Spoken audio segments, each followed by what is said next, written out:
नमस्कार दोस्तों, OCN network में आपका स्वागत है। एक ऐसा मसला जो हाइजीन से जुड़ा हुआ है और जिसको रिलीजन से जोड़ने की कुचेष्टा हो रही है। एक डर्टी पॉलिटिक्स शुरू कर दी गई है। तरह-तरह की आवाज़ें सुनने को मिल रही हैं अखिलेश यादव की तरफ से। अखिलेश को देखते हुए मायावती का भी बयान आ गया।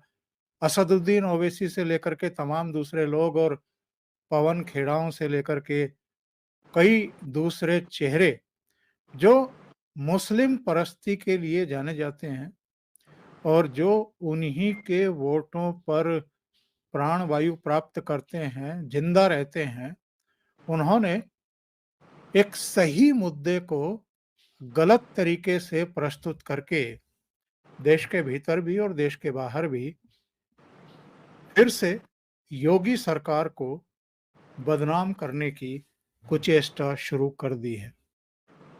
लेकिन योगी आदित्यनाथ के ऑफिस से एक बयान आया है और ये बयान अगर हम ध्यान से पढ़ें तो इससे स्पष्ट हो जाता है कि उनके गाइडलाइंस एक्चुअल में क्या हैं।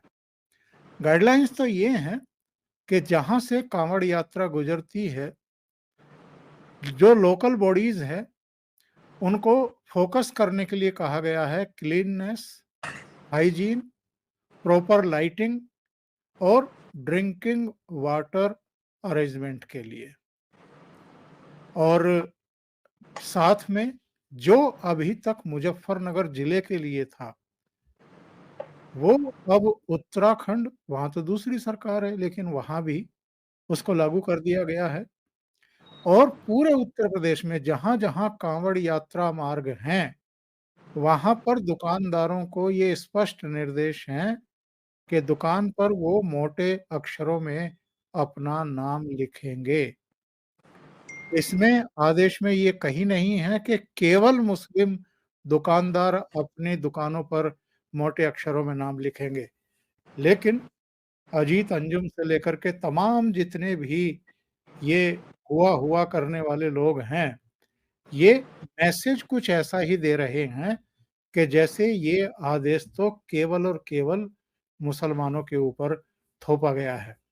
तो आज हम इसके अलग-अलग पहलुओं पर चर्चा करने वाले हैं और मेरे साथ आपके चिर परिचित अनुपम मिश्रा जी जुड़ रहे हैं। अनुपम जी, बहुत स्वागत है। नमस्कार। नमस्कार सर, नमस्कार। अनुपम जी, सबसे पहले तो ये बताइए कि इन दिशा निर्देशों की आखिर जरूरत क्यों महसूस की गई?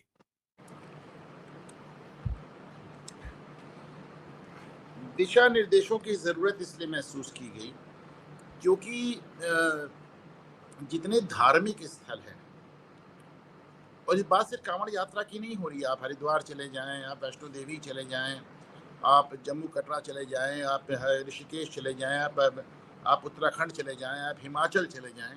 उन सारे धार्मिक स्थलों पे चूंकि जो तीर्थयात्री जाते हैं तो एक विशेष भाव से जाते हैं और उनकी अपनी एक शारीरिक और मानसिक शुद्धता रहती है। आप तो जानते हैं इसको काफी। तो अब इसके चलते बहुत ढेर सारे ढाबों में एक अजीब अजीब चीज़ें वीडियो सामने आ रहे थे। कहीं भी रोटी में थूक रहे थे, तो कहीं पेशाब मिला रहे थे, और कहीं गोश्त के टुकड़े मिला रहे थे, कहीं गोमांस मिला रहे थे। ये एक हजारों वीडियो आ चुकी है। अब आप ये नहीं कह सकते ये इक्का दुक्के मामले हैं, इतनी बड़ी मात्रा में आए। तो इसको लेकर आदमी थोड़ा संशकित हो रहा था। दूसरी बात, इनको जो मुस्लिम समुदाय के लोग चला रहे थे, उन्होंने अपने ढाबों के नाम रखे थे माँ दुर्गा ढाबा, शिव ढाबा वगैरह वगैरह करके, इस तरह के थे। इसके चलते मुजफ्फरनगर पुलिस ने पहले 2 दिन पहले एक आदेश जारी किया कि साहब हमारे इलाके में जो कांवड़ यात्रा होगी तो दुकानदार अपना नाम रखेंगे, उस साइन बोर्ड पे डिस्प्ले करेंगे। तो पवन खेड़ा से लेकर मायावती से लेकर अखिलेश यादव से लेकर और ओवैसी, जाहिर सी बात है पूरा पॉलिटिकल सिस्टम टूट पड़ा। और जितने पत्रकार जावेद अख्तर से लेके और आफा खानम शेरवानी तक टूट पड़ी। और मतलब ये भी कमाल है, जावेद अख्तर अपने को आस्तिक कहते, बहरहाल नास्तिक कहते हैं, उसकी तरह इस तरह की बातें करते हैं। तो अच्छा, सबने इसमें साथ साथ दलितों को लपेटा। अब जैसे आरफा खानम ने कहा कि ये जो बाइकॉट है ये मुसलमानों के अलावा दलितों का। मैं कहा यार क्या हर मामले में तुम दलितों को घसीट लेती हो। अभी जब तुमसे कहा जाता है कि अलीगढ़ मुस्लिम यूनिवर्सिटी में, जामिया मिलिया इस्लामिया में दलितों को, पिछड़ों को आरक्षण दे दो भाई, तुमने उसमें आरक्षण उनका बंद कर रखा है। जामिया में तो 2011 तक मिल रहा था, जब कांग्रेस गवर्नमेंट ने उसको एक माइनॉरिटी इंस्टीट्यूट बना दिया, उसका मिलना बंद हो गया। अलीगढ़ में नहीं दे रहे, उसमें आपके मुंह में दही लग जाता है। वो बाकी हर जगह जय भीम बना होता है, वो जोगेंद्र नाथ मंडल हर जगह पैदा हो जाते हैं। तो इसको मैंने इनको आरफा खानम को, बहरहाल मुजफ्फरनगर पुलिस दबाव में आ गई। उन्होंने कहा चलिए इसको स्वैच्छिक कर देते हैं, कंपल्सिव नहीं है, जबरदस्ती नहीं है। उसके बाद कल मैंने एक वीडियो किया, और मैंने वीडियो करके मैंने दिखाया कि जो फूड सिक्योरिटी एक्ट है हमारे यहाँ नहीं, पूरे देश में, अभी से नहीं 1950 से जो फूड सिक्योरिटी एक्ट है, ये देखिए, ये मैंने इसमें लगाया था। अच्छा, ये मैं इसका तो मैंने दिखाया कि साहब इसमें साफ साफ लिखा है कि हर फूड सिक्योरिटी, हर हर हर खाने पीने की दुकान को एक लाइसेंस चाहिए होगा, और ये लाइसेंस में उसका नाम होगा साफ साफ, और उसके बाद ये लाइसेंस उसके काउंटर पे या किसी प्रोमिनेंट प्लेस पे दिखा होगा। भाई उपभोक्ताओं को इस बात को जानने का हक है कि वो कहाँ खा रहे हैं और क्या खा रहे हैं। तो साहब कल मैंने इसको ट्वीट भी किया, और मैंने इसको भाजपा के कार्यालयों में मेरे सब जगह जो मुझसे हो पाता था। पर आज सवेरे योगी आदित्यनाथ ने इस मामले में जो एक बड़ी मजाक कल रात तक शुरू हो गई ओंकार जी, कि भाजपा की तो आदत है एक कदम आगे दो कदम पीछे देके मुजफ्फरनगर पुलिस बैकआउट कर गई। भाजपा के अंदर से भी मुख्तार अब्बास नकवी जैसे लोग ट्वीट करने लगे कि ये तो बड़ा अति उत्साह में कर दिया, गलत कदम है। अब फिर योगी योगी है, उनका अपना अंदाज है। उन्होंने कहा चलिए ठीक है, हटाइए मुजफ्फरनगर पुलिस, अब पूरे प्रदेश में लागू कर देते हैं। पूरे प्रदेश में उन्होंने जितनी जगह कांवड़ यात्रा थी सब जगह लागू कर दिया। अभी हमारे यहाँ प्रयागराज में कुंभ हो रहा है, उसमें भी आप इसको लागू देखेंगे। फिर आपने देखा कि उत्तराखंड के मुख्यमंत्री ने भी इसको लागू कर दिया, तो बहुत हुआ सर, उत्तराखंड में भी लागू हो गया। तो एक ये एक मजेदार बात हुई कि जो आप भाजपाइयों, रात तक जो बहुत ढेर सारे ट्वीट्स आ रहे थे साहब, कि साहब थूक के चाट लिया, तो ये कर दिया, तो वो कर दिया, तो आज योगी ने सबके मुंह एक झटके में बंद कर दिए, और अपनी पार्टी के नेता मुख्तार अब्बास नकवी तक को बता दिया कि देखिए साहब जो सही है वो होगा। अब इसमें एक नकवी का पुराना ट्वीट ये था, आज इनके भी सुर बदल चुके हैं।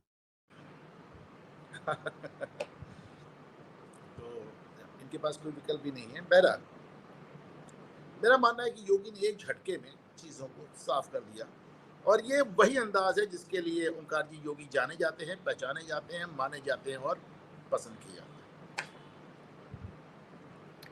आज साहब बहुत सारे ट्वीट, बहुत सारे बयान में देख रहा था। ये देखिए अजय राय क्या कह रहे हैं। अजय राय कह रहे हैं ये पूरी तरीके से अव्यावहारिक कार्य है और समाज में भाईचारे की भावना को खराब करने का कार्य कर रहे हैं। ये भाईचारा तब तक ठीक है जब तक वो थूक रहे हैं, जब तक वो हाइजीनिक जो है चीजों को ऐसा बना करके, और एक मैं जार देख रहा था जिसमें पानी सप्लाई होता है, उसमें भी थूक रहे हैं। एक तरफ तो उसको साफ कर रहे हैं, दूसरी तरफ जो किया गया है उसमें थूक करके उसको रख रहे हैं। ओंकार जी तो ऐसे पेशाब में मिलाने की वीडियो आए हैं, पेशाब, गोश्त के जी हाँ, टुकड़े, ये सब मिलाने की वीडियो आए हैं। तो सवाल ये है कि लोगों को क्यों ना पता हो कि वो कहाँ से क्या खरीद रहा है और किससे खरीद रहा है। इसमें दिक्कत क्या है? अभी साहब मैं उपभोक्ता कानून भी कहता है कि हमें हक है। बिल्कुल सही बात है। और ये मैं ऋषि बागड़ी का ये ट्वीट देख रहा था, उन्होंने बड़ा वैलिड सवाल उठाया है। उन्होंने कहा है कि the question is not about religion, the question is about hygiene. तो इस चीज को ये नजरअंदाज क्यों कर रहे हैं, या हर जगह इनको वोटों की राजनीति करनी है? मेरा साहब आपसे निवेदन है कि एक बार वो अजय राय का जो आप दिखा रहे थे फोटो और ट्वीट, उसको दोबारा दिखा दें। जी हाँ। अब इसमें साहब दो चीजें जो नोटिस करने की हैं। पहली बात तो ये कि अजय राय राज्य स्तर पे कांग्रेस के अध्यक्ष हैं, और जो लोग राज्य अध्यक्ष होते हैं पीछे राष्ट्रीय अध्यक्ष का फोटो लगाते हैं। अजय राय के पीछे मल्लिकार्जुन खड़गे का फोटो आप कभी नहीं देखेंगे। वो पूरा परिवार की चरण वंदना हो रही है। उसमें आपको सोनिया भी नजर आएंगी, राहुल भी नजर आएंगे, प्रियंका भी नजर आएंगी आपको, लेकिन आपको मल्लिकार्जुन खड़गे नजर नहीं आए। ये देखिए साहब, नोटिस करने वाली बात है। मतलब जो लोग बहुत मीडिया से परिचित नहीं हैं, जैसे आप इनके यहाँ जाइए, आप फ़ोटो खींचिए, तो हमेशा कहते हैं फ़ोटो यहाँ नहीं खींचो, यहाँ खींचो। मैं फलानी जगह खड़ा हो जाता हूँ, मेरे बैकग्राउंड में फला चीज़ आना ज़रूरी है। तो आम तौर पे लोग अपने पार्टी के राष्ट्रीय अध्यक्ष वगैरह का वो लगाते हैं। ये प्रदेश अध्यक्ष होती है सिर्फ एक परिवार का। इन्होंने इनसे अपने पीछे प्रियंका का फ़ोटो लगा रखा है। प्रियंका कौन है? राहुल गांधी भी बहरहाल, जैसा भी आप समझे। देखिए, अजय राय ने अपने सगे भाई के हत्यारे, जिसके ऊपर उनके हत्या का आरोप था, मुख्तार अंसारी, उसके मुद्दे पे मुख्तार का पक्ष लिया था। राजनीति का आलम ये है साहब, राजनीति का आलम ये है कि मुकेश सहनी के पिता का हत्यारा जब एक मुस्लिम निकलता है तो तेजस्वी यादव वहां शोक संवेदना जाने से इनकार कर देते हैं। वही तेजस्वी यादव जो मुकेश सहनी को हेलीकॉप्टर में लेकर नवरात्र में घूम के मछली खाकर मछली के कांटे से हिंदुओं को चुभा रहे थे और चिढ़ा रहे थे, जब उन्हें पता चलता है कि मुकेश सहनी की हत्या करने वाला एक मुस्लिम समुदाय का व्यक्ति है, तो मुकेश सहनी क्या वो अपने परम मित्र के यहाँ संवेदना लेके नहीं जाते? मुकेश सहनी जो उस दिन को काला दिवस घोषित कर रहे थे निषादों के लिए, वो भी खामोश हो जाते हैं। और तो वो उनका बयान आता है कि हमें देखना चाहिए कोई निर्दोष आदमी ना फंस जाए, जबकि सीसीटीवी में आ गया। तो साहब, जब राजनीति का आरंभ ये पहुंच जाए तो फिर आप सोचें, अजय राय को देख लें, मुकेश सहनी को देख लें, तेजस्वी को देख लें, फिर इसमें तो कांवड़ यात्रियों में इस तरह के बयान आना बहुत लाजमी सी बात है।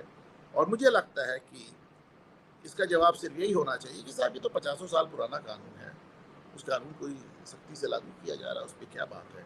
और हाइजीन के पॉइंट, एक मिनट, फूड सिक्योरिटी डिपार्टमेंट बनाई है हाइजीन के और मिलावट को हाइजीन को सुनिश्चित करने और मिलावट को रोकने के लिए ये डिपार्टमेंट बनाया साहब। डिपार्टमेंट बंद कर दिए, फिर ओंकार जी। अनुपम जी, इस पर आप कुछ प्रकाश डालेंगे कि ये जो कुछ किया जा रहा है और जिस तरह के वीडियो वायरल हो रहे हैं, इसके पीछे की मानसिकता क्या है, ज़हनियत क्या है, मकसद क्या है इनका? किस किस वीडियो का जिक्र कर रहे हैं ओंकार जी? थूकना, मूतना, मिलावट करके, मतलब एक तरीके से दूसरों का धर्म भ्रष्ट करना, इसके पीछे की ज़हनियत क्या है, मानसिकता क्या है, मोटो क्या है इन लोगों का? जहनियत मैं अभी बता देता हूँ, मैं आज नहीं ज़माने से बता रहा हूँ। एक बार CNBC चैनल पे बैठा था, विदेश चैनल, उस पर मैंने ये बात कही थी। आज 7 साल हो गया, वही बात रिपीट कर रहा हूँ। मैंने कहा कि आप काशी का मंदिर देख लें, 3 दीवारें मस्जिद है और 1 दीवार मंदिर की आज तक है। तो जब वो मंदिर गिरा सकते थे तो क्या वो चौथी दीवार नहीं गिरा सकते थे? वो चौथी दीवार क्यों रोक दी औरंगजेब ने? वो चौथी दीवार एज इट इज वैसे एकदम मंदिर की बचा के क्यों रखी गई? इनफैक्ट आप जहां भी चले जाइए, मंदिर के अवशेष हर जगह आपको नजर आएंगे, चाहे तो गिरा सकते थे। पर हमने कहा वो चौथी दीवार इसलिए रोक दी गई क्योंकि उन्हें बताना था कि यहाँ मंदिर था, यहाँ मस्जिद है। आपको आपके देश में, देखिए, अगर आपसे धर्म परिवर्तन कराना है, अगर आपको अपने छाते के नीचे लेना है, तो पहले आपको हतोत्साहित किया जाएगा। वो हतोत्साहित, आप जितने विवादित मंदिर है, भोजशाला से लेकर कृष्ण जन्मभूमि से लेकर काशी विश्वनाथ से लेकर यहाँ तक कि बाबरी मस्जिद तक, ऐसा कहीं नहीं था जहाँ मंदिर का अवशेष छोड़े ना गए, हमेशा छोड़े गए, ये दिखाने के लिए कि यहाँ मंदिर था, यहाँ मस्जिद है। आपको अपने ही देश में हतोत्साहित करने के लिए, आपको सरेंडर करने के लिए, समर्पण करने के लिए, मजबूर करने के लिए, आपको बेइज्जत करने के लिए, आपको आपके घुटनों पे लाने के लिए, ये वीडियो भी आज बदले हुए समाज और बदले हुए हालात में उसी की एक कड़ी है। अनुपम जी, मैं दर्शकों को कुछ चित्र दिखाना चाहता हूँ। लंदन और लीड्स, ब्रिटेन के 2 शहर इस समय झुलस रहे हैं आग में। और लीड्स में तो एक मुस्लिम सांसद वहां से चुना गया है और उसके बाद से ये लोग बेहद एग्रेसिव हैं। जरा ये दृश्य देखिए और तब आपकी समझ में आएगा।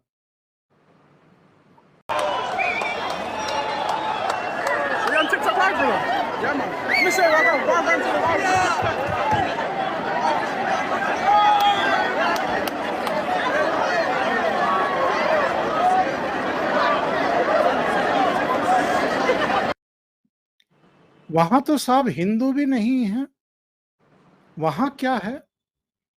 और जितने भी यूरोपियन पिछले दिनों हमने देखा था फ्रांस में, जैसे ही राष्ट्रवादी हारे और इनको लगा कि शुरू में तो राष्ट्रवादियों की लीड चल रही थी, जब वो दंगा, आगजनी, फसाद, लूट ये सब शुरू किया था।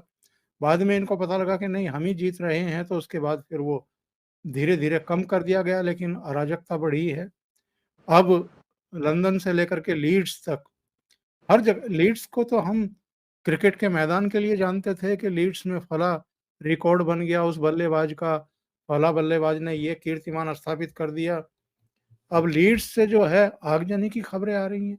एक बस खड़ी हुई है, उसमें लाइटर से आग लगाने की कोशिश की जा रही है, दो तरफ़ा, एक आगे की तरफ से, एक पीछे की तरफ से। ये सब क्या है साहब? वहाँ भी पत्थर ये अपनी शक्ति। पत्थर पत्थरबाजी के भी वीडियो कर दी। जी हाँ, कई वीडियो मेरे पास हैं वहाँ से, मैंने अभी डाउनलोड किए थे थोड़ी देर पहले ही। ज़बरदस्त तरीके से वहाँ पर इनका एग्रेशन देखने को मिल रहा है। लंदन का ही एक और वीडियो मुझे मिला था, और उसमें बहुत सारे मुस्लिम पुरुष और औरतें और बच्चे तक जो हैं एक जगह पर इकट्ठा हो रखे हैं, और वो अपनी एक अलग तरह की जो प्रेयर है उसको करते हुए दिखाई दे रहे हैं। देख लीजिए।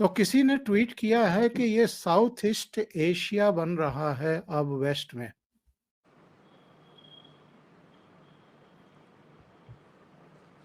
देखिए साहब, बात सिर्फ लंदन और लीड्स की नहीं है। आपने देखा फ्रांस ओलंपिक मुश्किल से 5 दिन दूर है, और फ्रांस में भी लगातार 2 दिन 2 पुलिस वालों को छुरा घोंप दिया गया है, सिर्फ इसलिए कि फ्रांस ने एक फैसला ये लिया है। फ्रांस में मुस्लिम पॉपुलेशन सबसे ज़्यादा है यूरोप की, तो उन्होंने साहब एक फ़ैसला ये लिया है कि हमारे यहाँ जो हमारी महिला एथलीट होंगी और जो मुस्लिम होंगी, उनको हम हिजाब में नहीं खेलने देंगे, उनको बिना हिजाब के खेलना पड़ेगा। तो वहाँ भी 3 दिन से पुलिस वालों को छुरा घोंपा जा रहा है। अमेरिका में जो हो रहा है वो आपके सामने जग जाहिर है, वो किसी से लुका छुपा नहीं। तो अभी सवाल है कि वह हिंदू नहीं है। तो मैं तो हमेशा कहता हूँ कि साहब, पश्चिमी देशों में ये ईसाइयों से लड़ रहे हैं,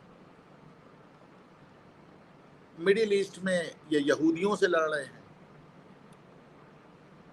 रशिया में ये कम्युनिस्टों से लड़ रहे थे शुरुआत से चेचनिया में, चीन में ये नास्तिकों से लड़ रहे हैं, बर्मा में ये बौद्धों से लड़ रहे हैं, हिंदुस्तान में ये हिंदुओं से लड़ रहे हैं, और जहाँ कोई नहीं है मुस्लिम कंट्रीज में, वहाँ आपस में लड़ रहे हैं।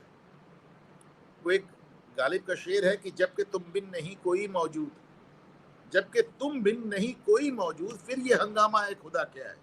तो जहाँ पे आपके सिवा कोई नहीं है, आप तो वहाँ भी लड़ रहे हैं, और आप दोष आरएसएस को दे लें, संघ को दे लें, किसी को दे लें। सर, एक और वीडियो वायरल हो रहा है, ये भी जरा देख लेते हैं।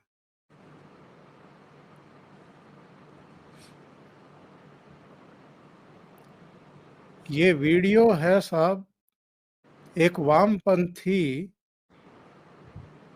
जिसको उदारवादी नाम दिया जाता है हमारे भारत में, वो जिसने डोनाल्ड ट्रंप को शूट करने की कोशिश की, उसका बड़ा सा चित्र लेकर के और कैमरों पर उसे प्रदर्शित कर रहा है। और ये भी अमेरिका का ही है, कहीं और का नहीं है साहब।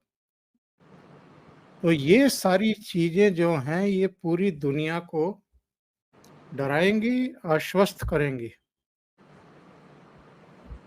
देखिए साहब, पूरी दुनिया में इस्लामोफोबिया की बात ये कर रहे हैं, क्यों कर रहे हैं?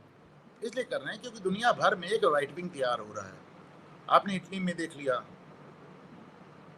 आपने अभी फ्रांस में लिपेन को देख लिया, आपने हॉलैंड में देख लिया, नीदरलैंड्स में देख लिया, नीट वाइल्डर्स को देख लिया, आपने पोलैंड में देख लिया, यहाँ तक कि जो स्कैंडिनेवियन कंट्रीज हैं, नॉर्वे, स्वीडन, फिनलैंड, जहाँ पे बताया जाता है दुनिया का स्वर्ग है, वहाँ पे भी एक राइट विंग तैयार हो गया बहुत ज़बरदस्त।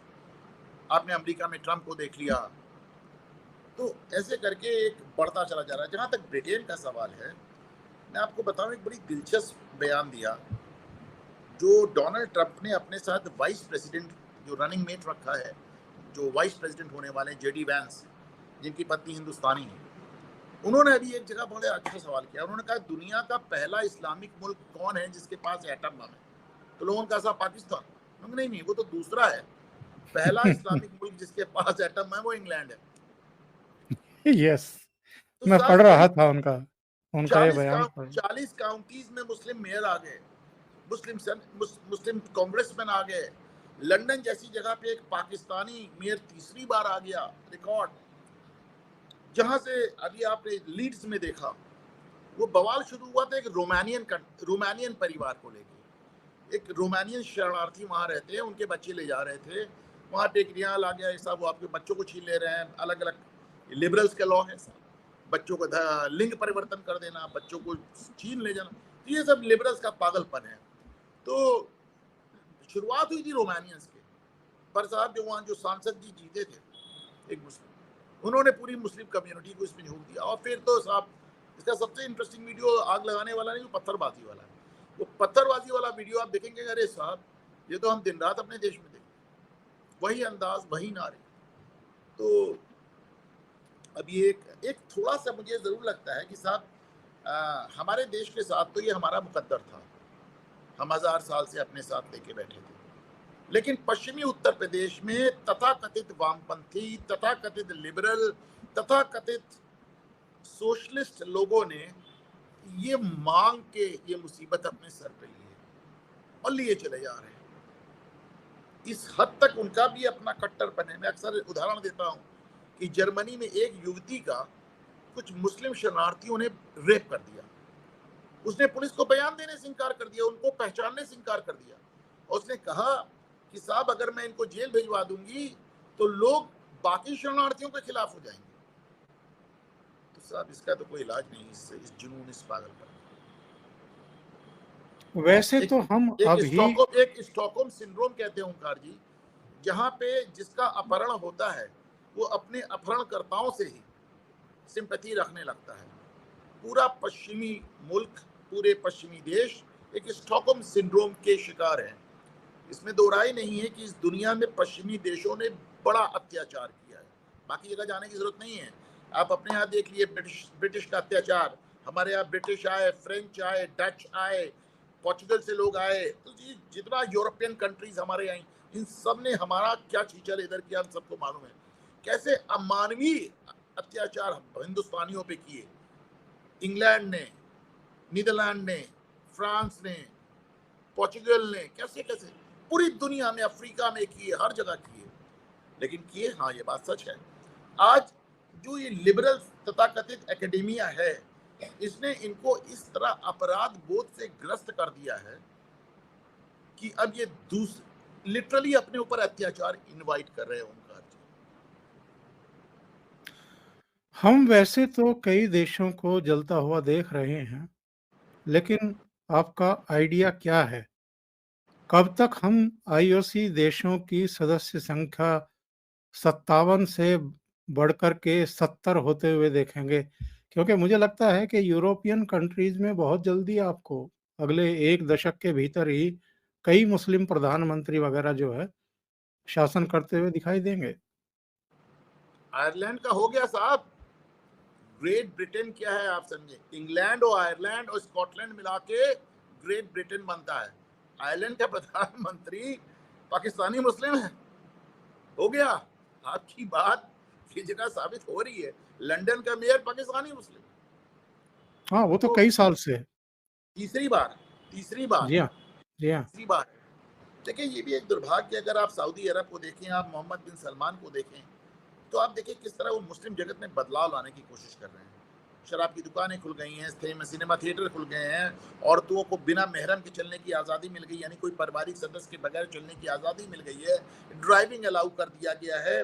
और अब फुटबॉल जैसे खेल देखने शुरू कर दिए गए हैं। आपने देखा कुवैत की राजकुमारी ने कैसे अभी 2 दिन पहले ऑनलाइन तलाक दिया अपने पति को, उसका ड्रेसिंग सेंस देख लें। जॉर्डन के किंग को देखें जो कि हजरत मोहम्मद के सीधे वंशज माने जाते हैं, वो किस अंदाज में एकदम खुलेपन के साथ रहते हैं। लेकिन हमारे यहाँ देखें, वो सऊदी अरब में सब सिनेमा थिएटर खुल रहे हैं 50 साल बाद, और हमारे यहाँ कश्मीर में ये परेशान है कि नहीं खुलने नहीं देंगे। ये तो सऊदी अरब वालों को इन्होंने घोषित कर दिया कि साहब ये तो एकदम इस्लाम से खारिज कर दिया, पागल कह दिया कि नहीं जो हम कह रहे हैं वो ज़्यादा सही है। तो इनका तो अलग है, कभी सऊदी अरब की बात करने लगते हैं, जब अब उन्होंने तुर्की में अर्दोगान को देख लिया तब उसके पीछे लग गए। तो इनका एक अलग ही अंदाज है। तो ये भारत, पाकिस्तान और बांग्लादेश, इन तीनों मुल्कों के मुसलमानों का एक अलग मिजाज है।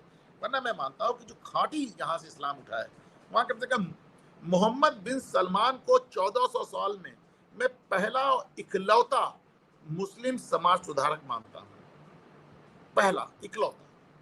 बाकी सब ने बस गोलमोल बातें की, उन्होंने सारी हदीस ही डिसमिस कर दी।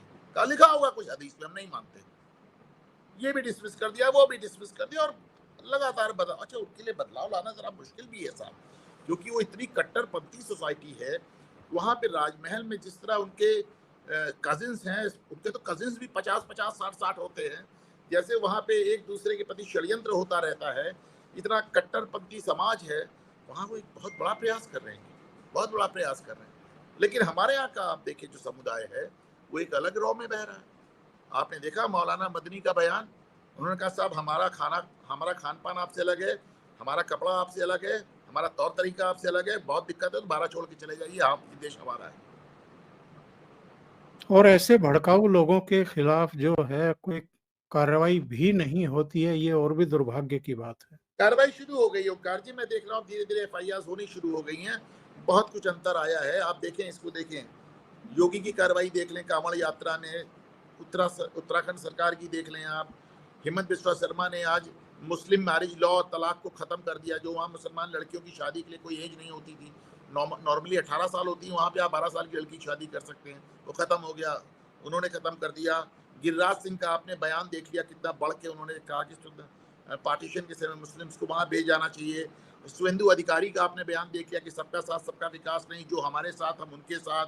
जनता दल यूनाइटेड का आपने बयान देख लिया, उनके सांसद का कि मुसलमानों को मुझे काम ही नहीं करना है। मायावती का आपने बयान देख लिया, जिन्होंने कहा मुसलमानों को टिकट देने से पहले में 2 बार सोचना पड़ेगा।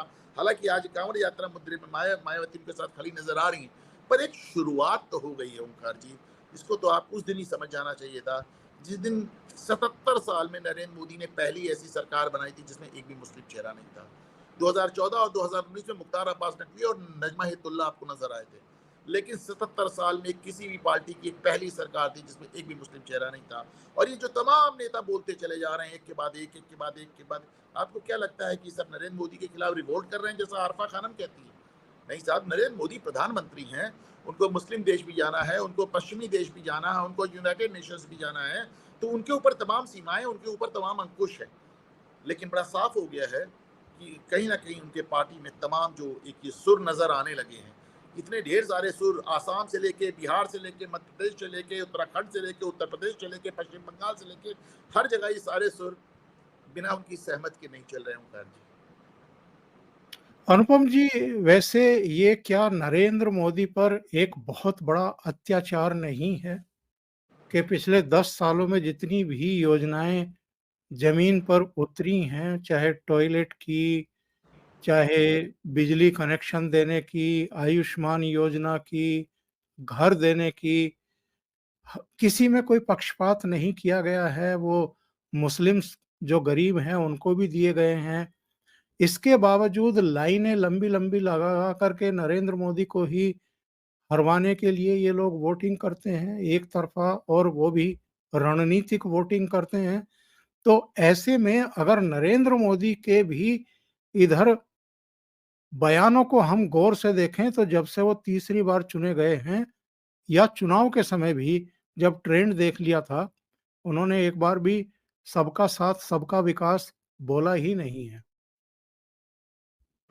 नहीं, जाहिर सी बात है, मैंने कहा ना, तो उन्होंने तो पहली इस तरह की मुस्लिम रहित सरकार बना के इस बात का मैसेज दे दिया। देखिए, अभी मैं एक बार किसी चैनल पे बैठा था, हमारे बड़े अच्छे मित्र हैं, मुस्लिम पत्रकार हैं, उन्होंने कहा कि साहब आपको ये नहीं सोचना चाहिए कि 5 किलो अनाज देके और एक टॉयलेट देके और एक घर देके आपने हमारा वोटिंग राइट खरीद लिया है। हमारा हक है, हम जिसको चाहें उसको वोट दें। एकदम सही बात है, आपका बिल्कुल हक है, आप जिसको चाहें उसको वोट दें। लेकिन फिर ये सब बड़ी-बड़ी बातें ना करें, भाईचारे की बातें ना करें, संविधान बचाने की बात ना करें, आरक्षण की बात ना करें, दुनियादारी की बात ना करें। फिर आप कहें कि साहब हमारा सिर्फ एक वो है कि साहब जिस जिस पार्टी ने हिंदू नाम भी ले लिया हमें उसको हराना है। ठीक है, अच्छा आप ना भी कहें तो ओंकार जी आप ध्यान से सोचें 77 साल में पहली बार ये बहस शुरू हुई है कि मुस्लिम वोटिंग पैटर्न क्या है। ये अभी तक यूट्यूबर्स की बहस होती थी, सोशल मीडिया की बहस होती थी, ड्राइंग रूम्स की बहस होती थी। अब बड़े बड़े नेता इस मुद्दे पे बयान दे रहे हैं, मायावती तक बयान दे रही है। तो एक शुरुआत हो गई है ओंकार जी। वो चाहे शुभेंदु अधिकारी को देख लें, गिरिराज सिंह को देख लें, हेमंत बिस्वा शर्मा को देख लें, मायावती को देख लें, जनता दल यूनाइटेड के वो जो सांसद है कौन ठाकुर, मैं नाम भूल रहा हूँ उनका, उनको देख लें, उत्तराखंड को देख लें, योगी को तो आप देख ही रहे हैं, और खुद जो इन्होंने मंत्रिमंडल बनाया मोदी ने। तो मेरा मानना है कि कहीं ना कहीं इसके इशू पे एक बहस शुरू हो गई है। और मेरा मानना है कि सब बदलाव बाद में आता है, पहले बहस आती है।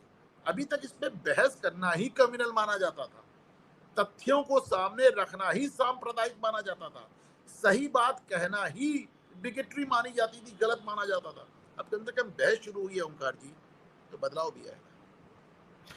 लेकिन आपको नहीं लगता है कि जो फैसला योगी सरकार ने किया है और उनके तुरंत बाद उत्तराखंड सरकार ने किया है, ये मामला अब 22 जुलाई से शुरू होने वाले पार्लियामेंट सेशन में भी गूंजता हुआ दिखाई देगा?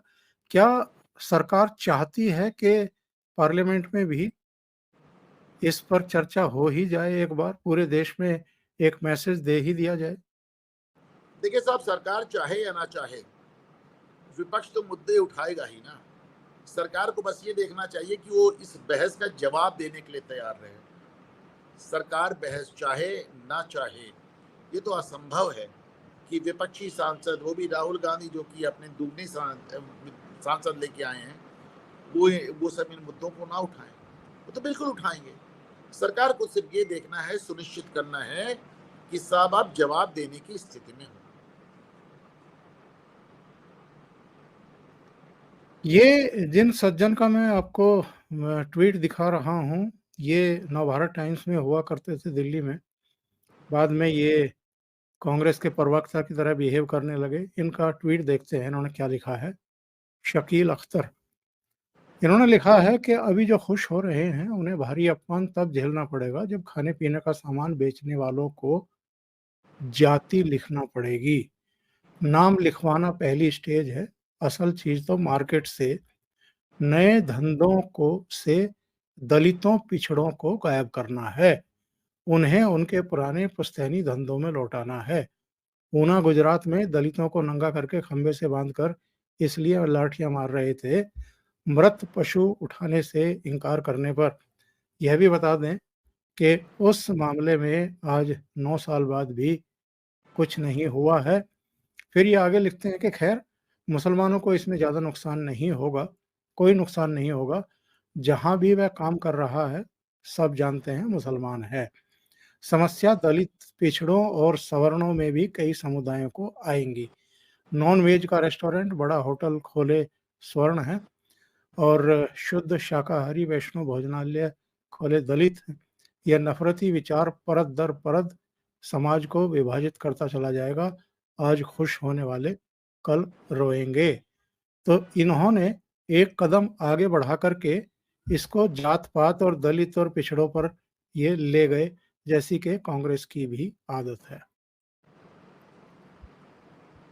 मैंने आरफा खानम के इसी ट्वीट का एक जवाब दिया था। हमेशा आप उसको अपनी साथ दलितों को, पिछड़ों को मिला। आपको याद होगा वो जावेद अख्तर के साहबजादे फरहान अख्तर, वो कह रहे थे CAA कानून में दलितों को, पिछड़ों को, मुसलमानों को देश से निकालने की बात है। उन्हें मालूम है कि जब तक हिंदुओं का एक वर्ग वो अपने साथ नहीं लेंगे, अभी कम से कम कुछ दिन उनको चाहिए। जिस दिन वो पर्याप्त हो जाएंगे कि जितने वर्ग उनके साथ जा रहे हैं वो जोगिंदर नाथ मंडल हो जाएंगे। तो अभी उन्हें आपकी मदद चाहिए, इसलिए वो हर बात को दलितों पर प्रहार बताते हैं, ये हर बात को पिछड़ों पर प्रहार बताते हैं। अच्छा, इनका जवाब भी दिया है एक रेड फॉक्स ने कि भाई तू दलितों को लेके परेशान मत हो। दलित ना फल सब्जी पे थूकते हैं ना पेशाब करते हैं। दलित भगवान को भी नहीं मानता होगा, वो भी ऐसी नीच हरकत नहीं करेगा। बाकी हलाल बलाल की लंका अब लगी है, उसी का बवासीर है ये। ओंकार जी, आज मैं आपके चैनल के माध्यम से एक रिक्वेस्ट करना चाहूँगा कि कल मैंने इस पे एक बहुत विस्तृत वीडियो बनाया है, जिसमें मैंने कांवड़ अर्थव्यवस्था से लेके हलाल अर्थव्यवस्था तक सब पे जिक्र किया है। अनुरोध है इसको एक बार लोग देखें।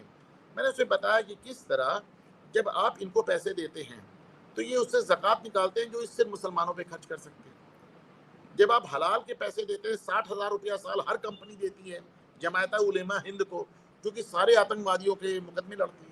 तो यानी जो आप पैसा देते हैं वो सिर्फ मुसलमानों के हित में जाता है, उसमें नियम ही नहीं है गैर गैर मुस्लिम के लिए। ज़कात का पैसा गैर मुस्लिम को दिया ही नहीं जा सकता, हलाल का पैसा गैर मुस्लिम को जा ही नहीं सकता। लेकिन जिद ये है कि आपको फिर भी पैसे देने पड़ेंगे। जिद ये है कि हमको आपको अलाउ करना पड़ेगा कि हम किसी भी नाम से दुकान चलाएं। जिद ये है, अच्छा सुप्रीम कोर्ट ने इनको अलाउ किया ऐसा। इन्होंने कहा कि मंदिरों के अंदर मुसलमानों को मिठाई की और फल की दुकान लगाने से और माला की दुकान लगाने से नहीं रोका जा सकता।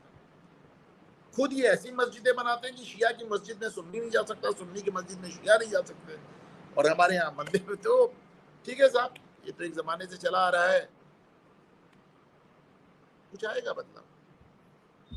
लेकिन योगी जी ने अपने तेवर दिखा दिए हैं और सख्ती बरतते हुए ओंकार जी, मैं साफ तौर आपसे पर कहना कह दिया चाहता है। हूँ, आज मैं किसी और से भी कह रहा था कि वैसे तो योगी आदित्यनाथ ने बड़े बड़े फैसले लिए हैं, जाने जाते हैं, पर कल मुजफ्फरनगर पुलिस द्वारा अपने पैर पीछे खींचने के बाद, पूरे देश के पॉलिटिशियंस के इसका विरोध करने के बाद, खुद भाजपा के पूर्व सांसदों मुख्तार अब्बास नकवी जैसे लोगों द्वारा इस फैसले के खिलाफ ट्वीट करने के बाद, आज जिस तरह योगी आदित्यनाथ ने इस फैसले को डंके की चोट पे पूरे प्रदेश में लागू किया है, मेरी बात याद रखिएगा, आने वाले दिनों में योगी का ये कदम याद रखा जाएगा। इसने कहीं ना कहीं योगी को एक बहुत ऊंचे पेडिस्टल पे पहुंचा दिया। सही है, एक ट्वीट में जरा उसको जवाब देना चाहता हूँ। ये गुस्ताखियां होती हैं अक्सर। ये ट्वीट देखिए साहब, सौरभ सिंह अरे तीन अरे महीने में तीन महीने में 40 से अधिक जवान शहीद हो गए। पंडित अनुपम नहीं बोलेंगे, मिस्टर सौरभ सिंह। पंडित अनुपम तो आप जवाब मत दीजिए ओंकार जी, पहले मैं वो बता तो दूं। वो नहीं, वो तो सौरभ सिंह, तब बोलेंगे, मैं इनको जवाब दे दूं पहले कि ये है कौन, जान तो लीजिए फिर तो जवाब दीजिए, पहले जान लीजिए। पिछले 10 साल में 1740 आतंकवादियों को खत्म किया है भारतीय सेना ने। जरा आंकड़ा फिर से सुन लीजिए, 1740 आतंकवादियों को ढेर किया है हमारे सुरक्षा बलों ने और मोदी सरकार ने। जी, अब आप जवाब दे दीजिए। मैं जवाब भी दे देता हूँ और परिचय भी दे देता हूँ। परिचय यह है कि सौरभ सिंह सौरभ यादव हैं, जो कि पहले सौरभ यादव लिखते थे, अब सौरभ सिंह लिखते हैं। मैं देश के किसी भी चैनल पे बैठता हूँ, मेरे इतने बड़े प्रशंसक हैं वहां पहुंच जाते हैं और पंडित पंडित कह के मुझे ललकारने लगते हैं। समाजवादी पार्टी के घनघोर समर्थक हैं। जवाब इनको सिर्फ एक बात पे दे रहा हूँ कि आंकड़ा तो आपने दे दिया, लेकिन इनकी पार्टी ने, इनके नेता ने जो काम किया, वो आतंकवादी जिन्होंने सैकड़ों लाशें बिछा दी, उनसे मुकदमा वापस लेने का जो काम अखिलेश यादव ने किया, वो किसी ने नहीं किया सौरभ। बाकी मैं क्या कहूँ। बहुत बहुत धन्यवाद अनुपम जी। ऐसे लोगों के मुंह लगना भी नहीं चाहिए। इन लोगों की जो हैसियत है और जो इनकी मानसिकता है और विचारधारा है, उससे हम सब परिचित हैं। बहुत बहुत धन्यवाद आपका जुड़ने के लिए। Thank you sir, thank you. नमस्कार।